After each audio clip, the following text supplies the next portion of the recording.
हे welcome back to our new video. यसमा हामीले सर्कुलर कन्भोल्युसन द्वारा लिनियर कन्भोल्युसन निकाल्न सिक्दैछौँ र यसमा हामीले पास्ट क्वेसन हेर्दैछौँ 019 फल 4a। सो यो क्वेसन गिभन छ जसमा हामीसँग याक्स्याम र याच्यान गिभन छ अनि हेरौँ एरो त्यसरी नै गिभन छ 0 पोजिसनमा नै गिभन छ त हामीलाई एकदमै सजिलो भइहाल्यो। सो यसको लेन्थ कति छ त याम इक्वल्स टु 3 यान इक्वल्स टु 4 छ।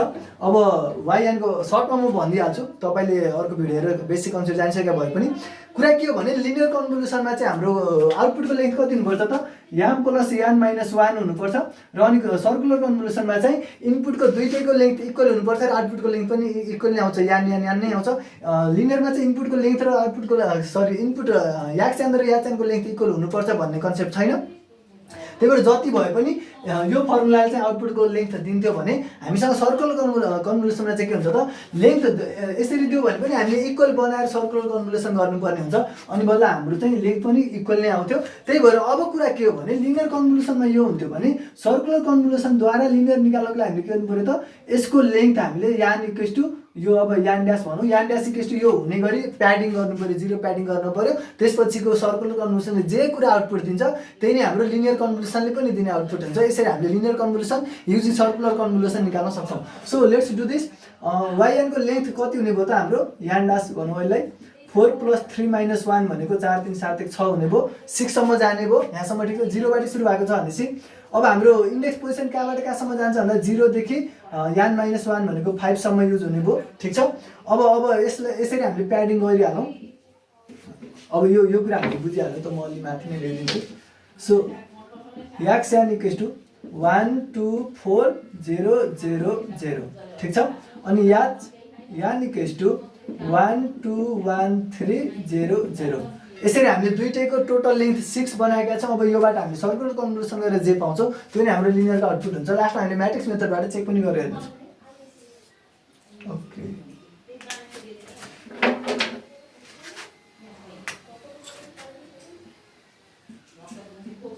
1 2 3 4 5 6 दिस इज हाम्रो 0 position.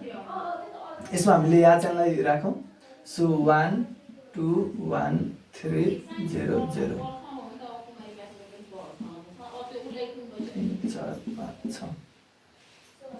So this is 0 position 1 2 4 0 0 0, ठिक छ। सो दिस इज हाम्रो याक्स के भनौँ हामीले पहिला भनौँ याच के भनौँ, ठिक छ। यो चाहिँ अहिले पोजिटिभ डिरेक्सनमा छ। याच माइनस के निकालौँ। So this is 1। अब माथिको कुरा हामीले तलबाट लेखौँ 1 2 1। ओ मैले जम्मा 4वटा पोइन्ट मात्र राखेँ।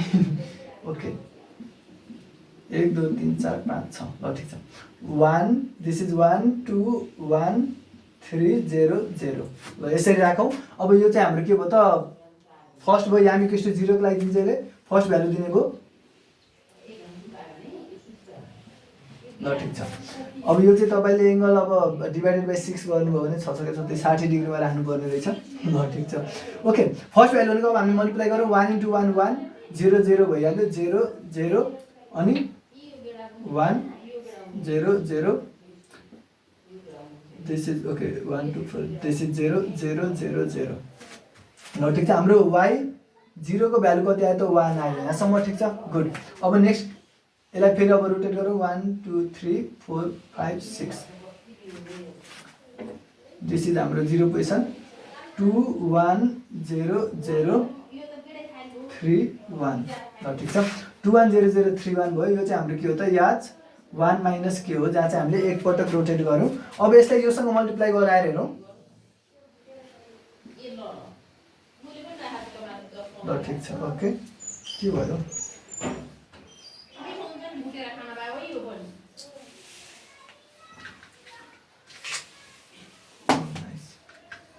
सो यसलाई मल्टिप्लाई गऱ्यो भने 2 1 जा 2 2 1 जा 2 0 भयो। दिस इज 0, यो हामीसँग 0 नै छ, ठिक छ।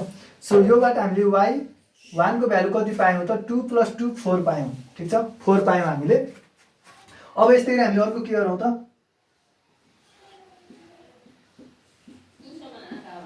This is 0 position. सो यसमा 1 गयो 2 1 0 0 3। दिस इज याज 2 माइनस के हो ठीक छ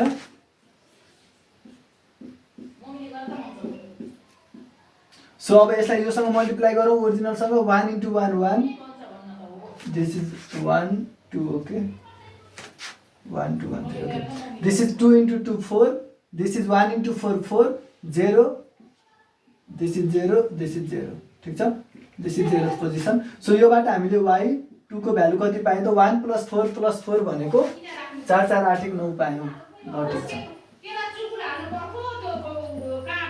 1 2 3 4 5 ल ठीक छ गुड सो अझै यसलाई हामी रोटेट गर्यो भने 3 1 2 1 0 0 यसलाई मल्टिप्लाई गर्यो भने के पाउँछ त दिस इज याज 3 माइनस के हो ओके 6 यसलाई मल्टिप्लाई गरेर हेरौँ 3 into 1 3 1 into 2 2 6 छ है 4 दुना 8 भयो अनि 0 0 0 लास्टको पोजिसन त हाम्रो जहिले पनि 0 हुन्छ किन हामीले तीनवटा 0 फिक्स गरेका छौँ सो y3 को भ्यालु हाम्रो कति आउने हो त 3 + 2 3 2 5 8 5 13 आउने भयो ठीक छ भेरी गुड सो अब यसरी हामीले अर्को निकालौँ ओके 0 3 दिस इज 0 पोजिसन 0 3 1 2 1 0 ठीक छ सो 0 0 भइ नै हाल्यो यो पनि 0 भइहाल्यो अब 3 into 1 3 1 जा 3 3 2 जा 6 सरी 3 2 जा 6 1 into 4 4 2 into 0 0 दिस इज 0 ल ठीक छ सो यहाँबाट हामीले y4 को भ्यालु कति पायौँ त 6 4 10 पायौँ ठीक छ यहाँसम्म भेरी गुड ठीक छ अब हामीले के गरौँ हामी y4 मा पुग्यो अब y5 सम्म जानुपर्ने होला हामी हैन गुड हामी y5 सम्म जानुपर्ने हो सो यही बनाइदिहालेँ मैले देखिन्छ होला 1 2 3 4 5 6 0 0 दिस इज 0 0 3 1 3 1 2 1 ठीक छ गुड ओके अब यसलाई हामीले मल्टिप्लाई गर्यो भने हामीले कति पाउँछौँ सो 0 into 1 0 0 into 2 0 3 4 जा 12 अनि अरु तीनटा त हाम्रो 0 छँदैछ सो योबाट हामीले y5 को भ्यालु कति पायौँ त y5 को भ्यालु हामीले पायौँ 12 ठीक छ सो यसरी फाइनली हामीले सबै भ्यालुहरु पाएका छौँ गुड हामीले पाउनु पर्ने भनेको y5 सम्म नै थियो यसरी सबै भ्यालु पाएका छौँ अब यो भ्यालु हामीले सर्कुलर कन्भोल्युसनबाट युज गरेर निकाल्यौँ यसलाई अब हामीले के गर्छौँ त लिनियर कन्भोल्युसन गरेर निकाल्छौँ सी 0 मा कति आयो हाम्रो 1 4 9 13 10 and 12 यो चाहिँ हामीले सर्कुलर कन्भोल्युसन गरेर निकाल्यौँ अब यसलाई फेरि लिनियर कन्भोल्युसन गरेर निकालेर हेरौँ एकचोटि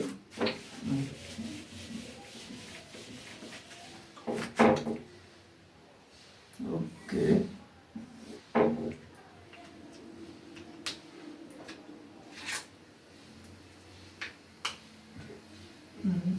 1 2 4 1 2 1 3 ठीक छ र हाम्रो 0 पोजिसन नै यहीबाट छ मल्टिप्लाई गरौँ 1 2 1 3 दिस इज 2 4 2 6 दिस इज 4 8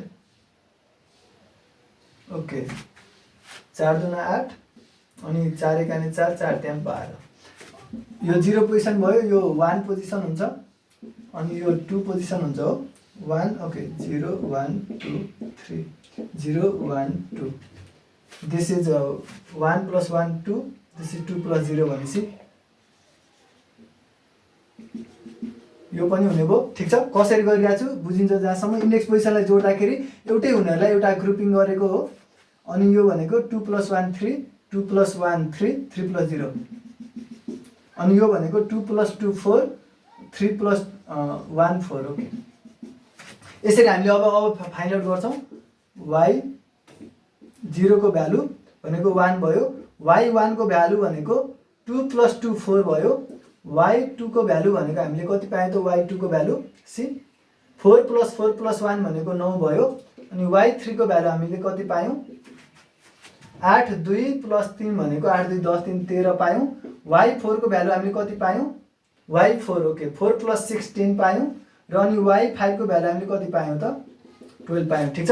यसरी हामीले लिनियर कन्भोल्युसन म्याट्रिक्स मेथडबाट फास्ट गऱ्यौँ र जुन भ्यालु हामीले पाएको भ्यालुसँग 149 13 10 12 13 10 12 हामीले जे पायौँ सर्कुलरबाट त्यही भ्यालु आएको छ। यसरी हामीले सर्कुलर कन्भोल्युसन युज गरेर लिनियर कन्भोल्युसन निकाल्न सकेका छौँ। Thank you so much for watching this video. अब चाहिँ तपाईँलाई लिनियर कन्भोल्युसन सर्कुलर कन्भोल्युसन यस्ता सबै लफडाहरू सबै क्लियर भयो होला। Thank you. यदि तपाईँलाई मजा आयो भने कमेन्ट गरेर सेयर बताउनु होला। कमेन्टले भिडियो र्याङ्किङमा नि हेल्प गर्छ, त्यसको लागि पनि कमेन्ट गरिदिनु होला। Thank you. By the way काइलाबा.com भिजिट गर्न नबिर्सिनुहोस्।